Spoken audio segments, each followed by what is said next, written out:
Hi, George here today for Whiskey Wednesdays. Got my friend Kevin with me. We're going to be talking about some bourbon from Woodford Reserve. We're going to be talking about a limited expression from their line, the 4 Wood. Now, before we get into that, Kevin, tell us about yourself and why should we value your opinion on whiskey? I recently graduated from the University of Buffalo with a history degree, and I am going back to the University of Buffalo in about a week and a half to start on my master's degree. I hope to be a U.S. social studies teacher, and the reason why I am brought in is because I've liked bourbon longer than George has. George used to be a pretty much strictly Scotch person, whereas I used to be pretty much a strictly bourbon person. We have since been able to. I got more into Scotch thanks to him. He got more into bourbon on his own, not so much because of me. But yeah, the reason I'm brought in is because I've been into bourbon a bit longer, so this is more in my field. Fair enough. Alright, before we get right into the 4 Wood, we're going to start out with just discuss Woodford as a company. Their standard bourbon, right here, the Distiller Select, is their standard, nothing fancy, no bells and whistles bourbon. It is, by all federal regulations to be called bourbon, spot on. It's the New American Oak. It's at least 51% corn. I don't have their mash bill for this right in front of me, but I know for a fact that they do back it with a little rye, a little barley. It's not 100% corn, but it is fantastic. This is actually the bourbon that brought me over to the bourbon side of things. As Kevin said, I was very into Scotch. I wasn't a big fan of bourbon for some reason. I could never get into bourbon, but that's simply because I was a bit younger, and before I got more experience in whiskey, bourbon to me was something like Jack Daniels, Evan Williams, things that aren't Evan Williams is technically bourbon, Jack Daniels not so much, but I didn't like either enough to really dive into bourbon. And I don't blame you.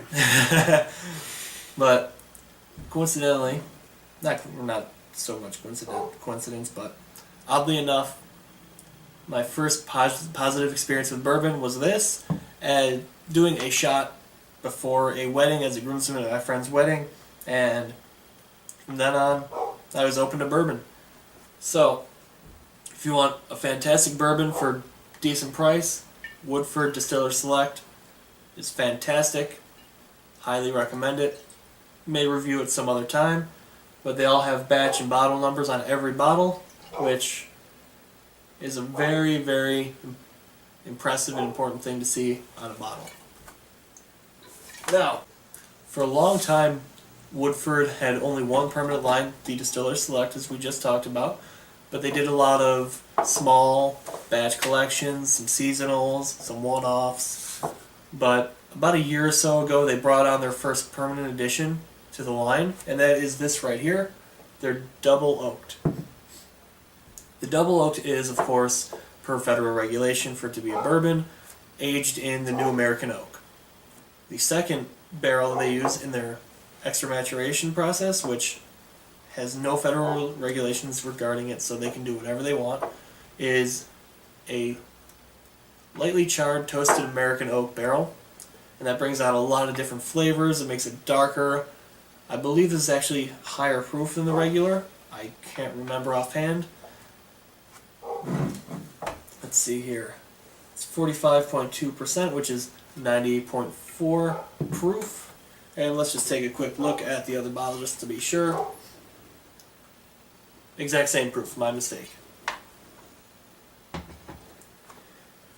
But with the extra maturation, brings out a lot of different flavors and complexities. Kevin, what do you think of this bottle? I first tried it last year around October, around my birthday. I treated myself to a bottle of it.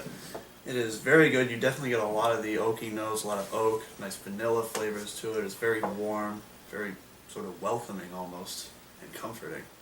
And it is very enjoyable, and I definitely think you should pick it up, although we are not here to discuss this too much today. Well said. And that brings us to the bottle of the day for this Whiskey Wednesday. It is the Woodford Reserve Masters Collection 4 Wood. It's a very limited run bottle of 26,000, so it's not very limited, but it is quite limited. You'll not find this very many places anymore. I have bottle number 15,648. As you can tell, it's been well enjoyed. We're probably going to finish this bottle off after the review as a toast to a job well done. I'll be sad to see it go, but we don't buy these to look at, buy them to drink, buy them to enjoy. But let's get talking about it. What makes the name 4 Wood is very similar to the double oak. The 4 Wood is, of course, the first barrel being the traditional New American oak as per regulations, but the extra matured parts are Oloroso Sherry, Ruby Port, and Maplewood. Oloroso Sherry, of course, brings in notes of caramel, nut, particularly walnut in many cases. Ruby Port brings in a lot of rich fruit flavors such as dried berries, some other fruits, primarily berries, cherries, some peach, a lot of dried fruit, anything you could think of eating a dried fruit.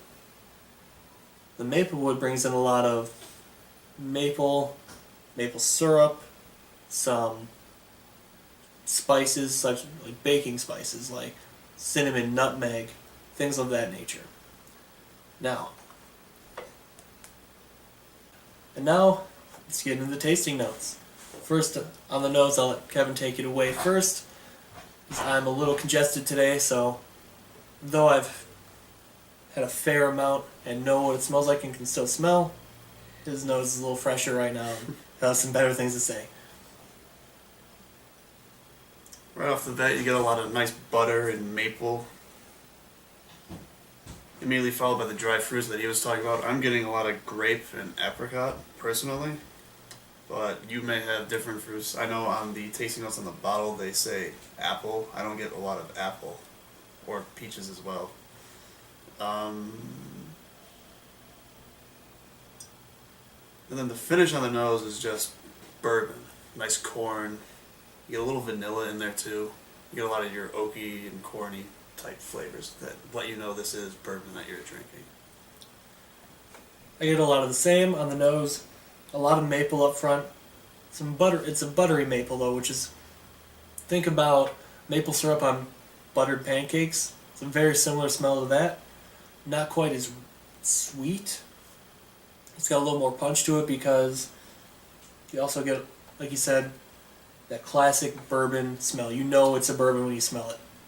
I get a lot more maple if I swirl the glass first. When you swirl the glass, of course, what it does is it coats the glass with a thin layer of whatever you're drinking, which of course gives more surface area for the evaporation. And that's how what you smell is the evaporating whiskey. So by giving it more surface area on the glass, it's more evaporation, therefore you smell more. I get a lot more maple when I do that. Well, on to the taste.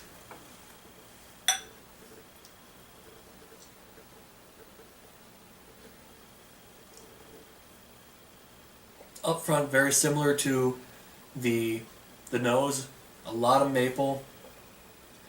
This time I got a little brown sugar. I have not tasted that before. This time I did. It was very interesting. You get a lot of fruit flavors. I get some dried peach, very faint cherry.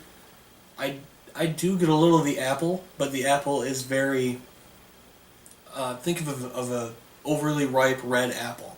No Granny Smith style apple flavors. Very, very deep, rich, faint apple flavor. Slightly overly ripe. Not overly sweet. But of course you also get that classic bourbon, corn, warm flavor. What do you taste in there, Kevin? Right off the bat, you get a lot of maple and oak flavors that come in, with the vanilla also in there. Immediately after, just like the nose, I get some fruit. There's definitely fruit in there. Probably, yeah, it is like apricots and grapes, just like I was smelling in the nose. That's what I'm getting out of it anyway. And then the finish is just like the nose. It's a bourbon finish. It's very warm.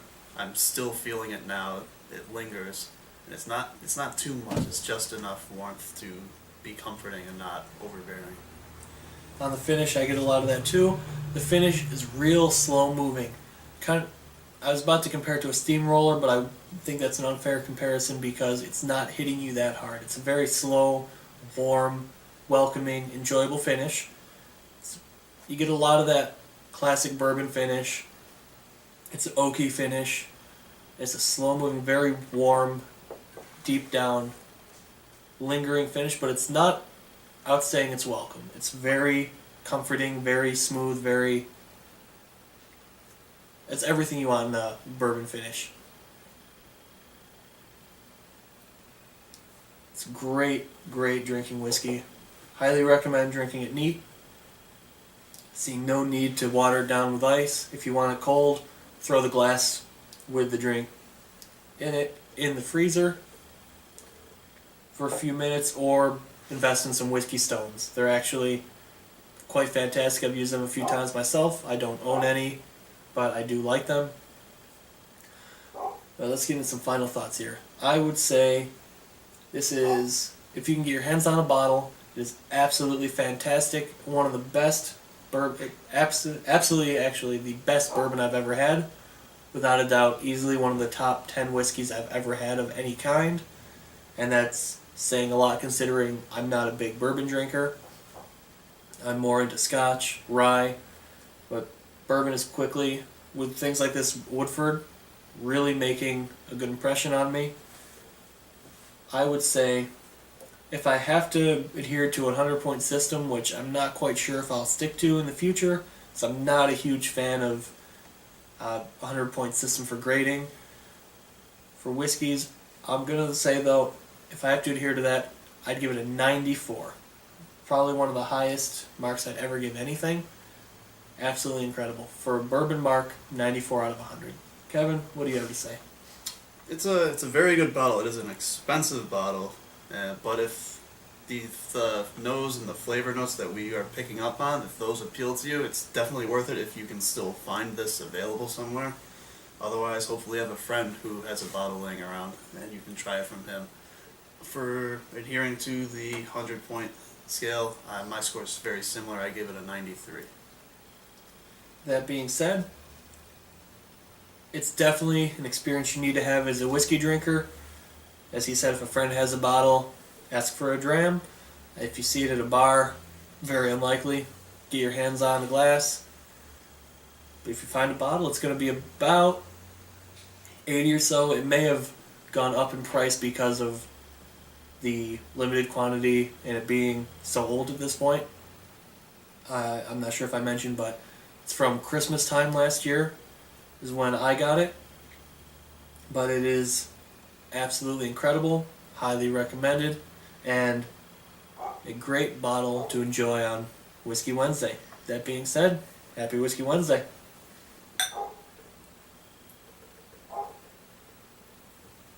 If you enjoyed this review, plan on doing Whiskey Wednesdays every Wednesday, sometimes solo. I like to bring guests on as well because it's more fun to get different opinions. My opinion, though I feel is valid, it's better to have a few other people's opinions, more diverse, better informed, and like we mentioned earlier, different people have different tastes, will taste and smell different things, so I like getting second opinions on things. That being said, check out justonedram.com, subscribe to this channel, do all that fun social media stuff, and have a great day.